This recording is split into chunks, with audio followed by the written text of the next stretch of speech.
un corte de cuadrante se representa en piezas simétricas, huecas y de revolución. Por ejemplo, tengo un cilindro y tengo luego, por ejemplo, una superficie de escocia de revolución. Y luego tengo, por ejemplo, otro cilindro. Bueno, y en el interior tengo, por ejemplo, otro cilindro hueco. Lo pongo todo continuo para hacerlo más rápido. Y aquí tengo, por ejemplo, otro cilindro. Ya sabemos que el interior iría discontinuo. Entonces, para representar esta pieza, pues tendría en planta, tendría el contorno, tendría este otro cilindro y tendría el hueco en su parte superior. Al proyectarlo en alzado, tendría el cilindro inferior, la superficie tangente y luego el cilindro superior con cierta altura.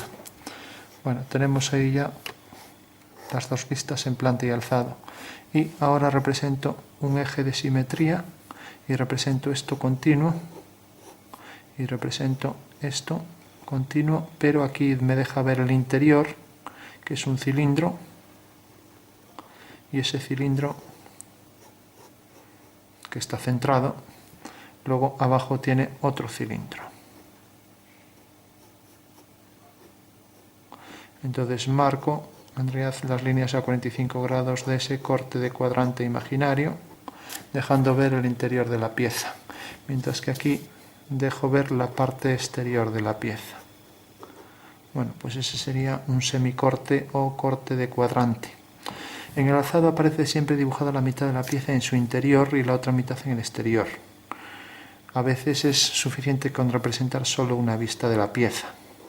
Y esta línea, que en realidad esa línea no se representa, porque en realidad si representamos esto imaginando ese corte, pues vendría por aquí. Entonces estamos representando esto hasta el cilindro, lo mismo por aquí. Marcamos la línea esta que baja, por fuera es así, y baja aquí hasta el cilindro que llegue hasta aquí, por ejemplo. Entonces tenemos que esto es lo que hemos representado en el alzado. Esto pues sería lo mismo que aparece aquí, pero ya no lo represento. O sea, es como si le quitáramos un cuarto a la pieza y representáramos exactamente, pues le hemos quitado ese cuarto y la estamos viendo bajo este punto de vista, ¿no? Que ya no represento el rayado. Entonces, bueno, ahí aparecería detrás esa línea de este contorno, etcétera, ¿no? Entonces, bueno, eso sería un corte de cuadrante y hay que saber que es un corte imaginario y por tanto la parte seccionada solo afecta a la vista en la que se aplica el corte, o sea, nunca se pone aquí el corte. O sea, esto aparece, ni siquiera se marca por donde se corta. O sea, no se pone que se ha cortado esto, este trozo, este cuarto. Simplemente ya sabemos que es imaginario, así lo indica el eje y así lo indica el rayado de la sección de ese corte. Entonces, en la proyección en la que se aplica el corte, la parte que no aparece seccionada siempre lleva también líneas continuas, no representamos las discontinuas estas. Esa es otra de las características, pero esto confundiría. Ya representamos el interior aquí y aquí el exterior de la pieza interior.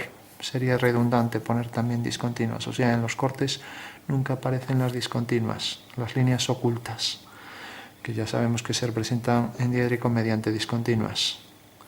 Y luego para acotar se puede utilizar la cota perdida, o sea, el diámetro de esto ponemos el símbolo de diámetro, flecha llena y luego la longitud del diámetro, o sea que en realidad sería esta longitud. Aquí pondríamos, por ejemplo, diámetro tanto, si estuviera completa. Lógicamente esto podríamos acotar a completa esto, pero esta medida ya no. Entonces si hacemos esta, pues también podemos hacer las otras. Entonces marcamos la flecha, diámetro, el que sea, por ejemplo 3, diámetro 5, etc. Recordamos que esto sobrepasa 2 milímetros, llega hasta aquí. Bueno, pues en este tipo de representación se hacen en los cortes de cuadrante las cotas perdidas, que no se representa el otro trozo de la cota entera, que sería esto, ¿no? O sea, poner aquí la flecha, aquí la otra flecha, y aquí el número, y diámetro si es circunferencia.